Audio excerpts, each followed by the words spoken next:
APMC घोटाळ्याची चौकशी हे शशिकांत शिंदेंच्या कर्माची फळं आहेत असं उदयनराजे यांनी म्हटलंय। उदयनराजेंनी शशिकांत शिंदे यांच्यावर घणाघात केलाय। साताऱ्यात 4 नव्हे तर 40 सभा घ्याव्यात। उदयनराजेंचं शरद पवार यांना सुद्धा आव्हान आपल्याला दिसतंय। तर उदयनराजे यांनी शरद पवार यांना सुद्धा आव्हान दिलंय। 4 नाही तर 40 सभा घ्याव्यात असं आव्हान त्यांनी केलंय।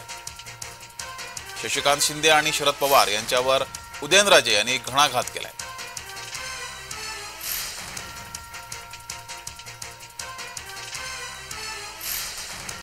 देणं हे दम देणं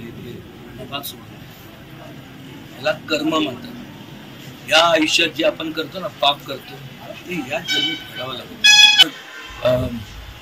टीम जे बघते हे सांगितले आपल्या ह्याच्यात आणि माझ्या 4 सभा घेतल्या। मला मी त्याला सांगितलं माझ्यावरती त्यांचं नित्यांत अत्यंत प्रेम आहे। 4 नाही 40 घ्यावे।